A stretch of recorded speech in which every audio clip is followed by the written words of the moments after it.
gorgeous. I hope you're having an absolutely magical day and that you would like to watch a video where I analyse Unchained Melody by the Righteous Brothers. This particular version from 1965. Let's have a little read. So this is a ballad written in 1955 with music by Alex North and lyrics by Hy Zarrett. North was asked to compose the score for a prison film movie, Unchained. That makes sense. North asked Hy Zarrett to write the lyrics, but Zarrett initially declined, saying he was too busy painting his house. Thankfully, he was convinced to take the job. Zarrett refused the producer's request to include the word unchained in his lyrics, and it became known as Unchained Melody. Instead, Zarrett focused on someone who pines for a lover he has not seen in a long, lonely time. Sounds sad. Let's go. If this happens to be the first time we're meeting, then welcome. Gorgeous one. I'm Lolly. I'm a voice specialist, voice nerd, voice enthusiast, voice user, voice. And in this video, you will not only see my first time reaction to this piece, but fortunately or unfortunately, my analysis of the music and vocal performance that I will try and keep as succinct as possible. If you want to learn about the workings and mechanisms of the voice and a little bit of music theory and composition and stuff like that, then I hope you have a really nice time here. Well, I hope everyone has a really nice time here, but you're more likely to if you... Anyway.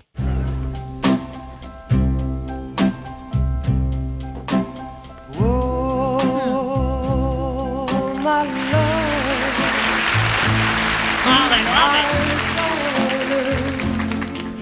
I've hungered for your touch a long, lonely time. This is really beautiful. And time goes by so slowly, and time can do so much. Are you still mine?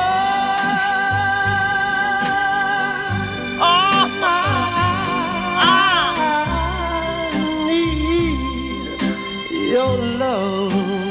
Oh, okay, yeah, no, I do get it. My mind is flooded with compliments. His jaw is swingy, particularly to the left. He has a tendency to pull back on this side. Now, it's quite common for us to develop a little bit of asymmetry. You might be able to lift one side higher than the other. This can become quite prevalent when it comes to singing because the shape of our face greatly impacts the way that our voice works and how it resonates. So if you need a little bit more space in the mouth, you'll probably find that you end up opening the side of your mouth that naturally wants to go more because you've sort of built up this muscle dominancy on this side. Does he have giant hands, or is that the world's tiniest microphone? Or is it perspective? It looks so tiny.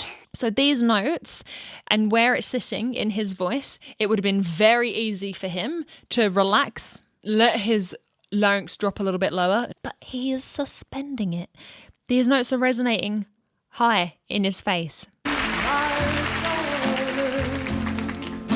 I've hungered for My darling. As opposed to my darling. It's held. The face and head movements we make when we sing drastically determine where things are going to go. Notice that he's putting the jaw sort of straight down. The neck is kind of in. And the larynx is nice and neatly tucked in. I've hungered for... And this kind of held placement has resulted in this following melismatic passage that he does to be so perfectly set up your touch. in terms of those little pinchy dynamics where he goes, your touch. It's like it gets a little bit softer and then he goes back like he's sort of pinching the voice as if it were a hanky. Your touch alone.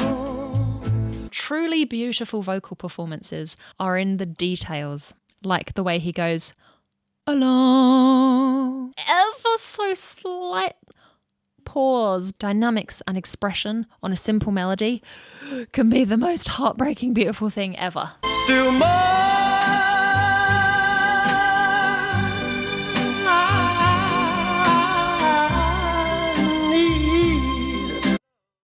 That was f***ing exquisite. Oh my God.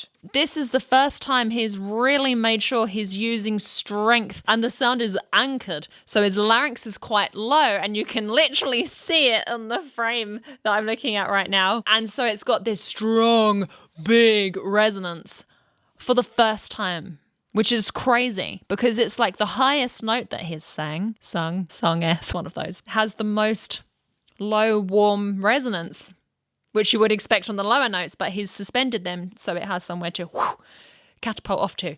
And then he just finishes that note. It's maybe the nicest note finish I've ever heard in my life.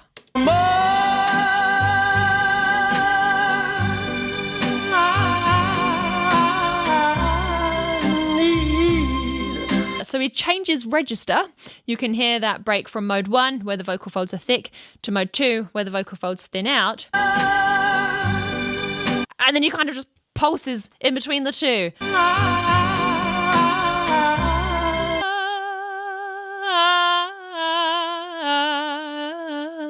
don't remember what it is. It was so beautiful because it was a very specific kind of complex vocal technique, but used 100% appropriately to serve a very specific purpose. Goodness gracious, it was gorgeous. Oh, let's just listen to it again for our health. You still more.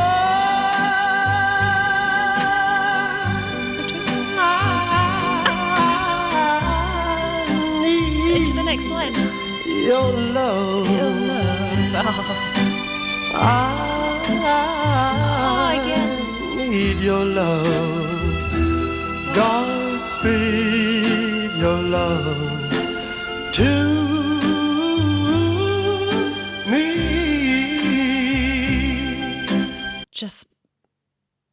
I'm going to go back and then I'm just going to let it go on. But I want you to look at his larynx. You know how in the beginning I said that his jaw was doing this and it was hun and it was all kept here and it wasn't this? Well, now it is. He plunges us in to this warmth and lowness on the love. And I want you to notice the tone difference. We're getting warm now and you can see it and you can hear it and you can feel it. It's like he's able to create this deepening emotional longing by having a deepening resonance space for his singing, which is so fabulous. Oh, okay, so look at his larynx. Need your love. Godspeed your love to me. And it was low and he was pulling it up there. That's so cool. Lonely rivers flow to the sea. To the sea, to the open arms of the sea. Yeah. Lonely riverside, wait for me, wait for me. I'll be coming home, wait for me. Whoa, oh, wow. My darling, I've hungered for your touch.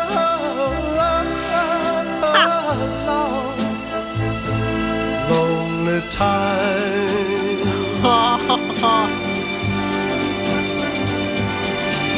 And time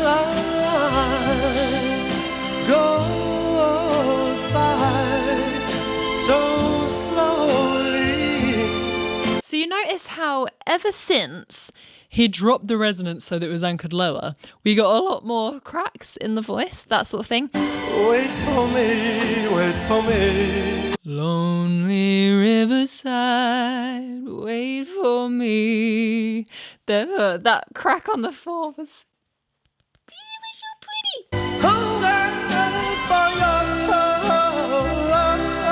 You can hear how it gets weaker at the top of that hungered, but it holds on, and then the crack comes after. Didn't that just sell it so hard?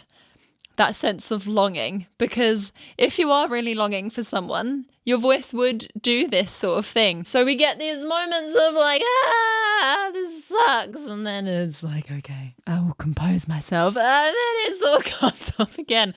But I'm obviously making it sound terrible the way I'm doing it. The way that this is done, it's like a controlled chaos. These constant pitch bends that he does. All the time. And time goes by so slowly. So these pitch bend things, it's not its own note, in the sense that if you were to just hit it perfectly, time, it would sound really flat and uninteresting. It's like the lower note of the two isn't really truly landed on. It's just sort of bent off the top note, and then it snaps back on the top note again. What it is vocally that's happening is that lower note is a little bit quieter and the larynx does a drastic movement. So you get this sort of bounce, as opposed to an even volume of both notes and no drastic larynx movement. Time.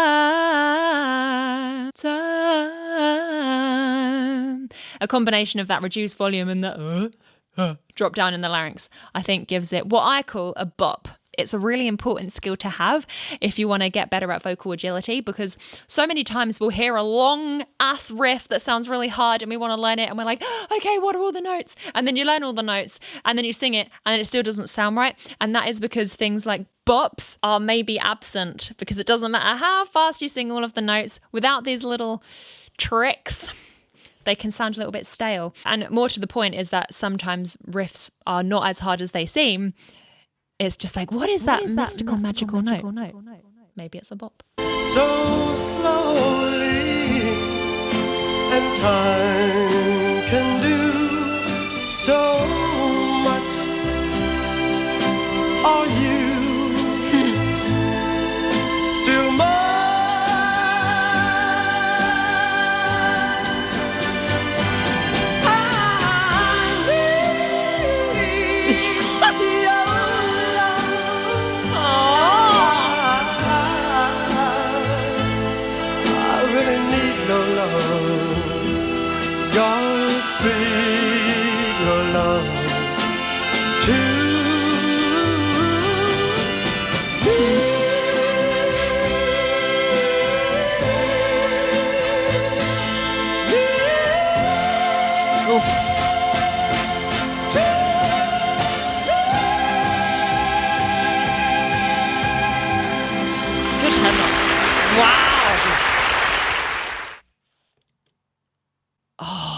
I mean, oh, what a bloody beautifully composed song.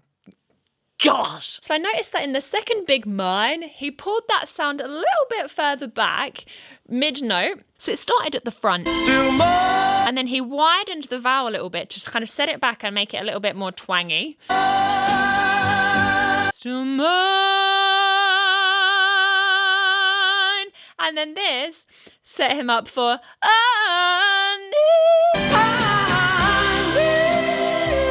And this setup I'm talking about isn't for the need. He could do that any day of the week. That's in a whole separate realm that I'm sure he's very comfortable with. It was the that bit before was much harder because he was still connected with that strength without cracking into I mean, he could have done it like that and it would have sounded fine, but it wouldn't have had that contrast to the big note. Oh, I just noticed that that's so beautiful, how we've had these two moments of stark contrast. We had that stark contrast at the beginning in terms of the resonance difference from the holding it up and then launching into the mine. And now we've had the contrast between this big mine and then a little extra build up and then woo, off into the next realm. So it's actually had really tangible checkpoints of launching us into a new plane, and that's incredible feat of composition and arranging. Wow. This is probably the most basic melody you could possibly compose. It's just all of the notes in a C major chord played one after the other,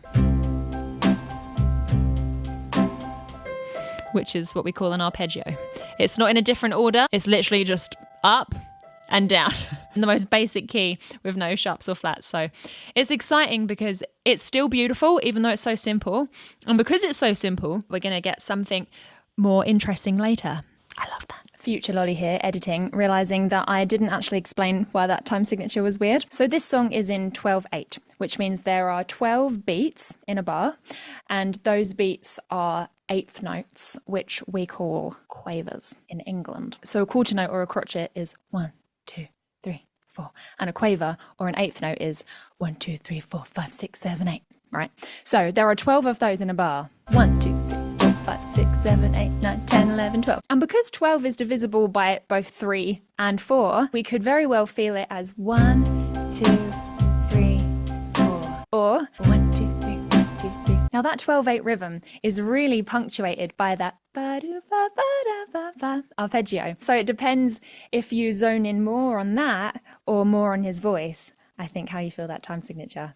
And I just thought that was really cool. So yeah, okay. Back to the video. Bye. Sorry. Love you. I actually have to go now, which is a shame because I'm sure I've missed so much stuff. Just before we do though, let me read you out today's oracle card. Today we have the hamster of hope. Hope is an energy that gets us to where we need to be. It actually doesn't matter if we get the outcome we hoped for. Hope just holds us safely and keeps us in a positive mindset. Hope reminds us that miracles happen. I actually wrote a whole song about hope. It's called Under the Tree, Over the Root. It's from the perspective of hope itself. I am hope, and I will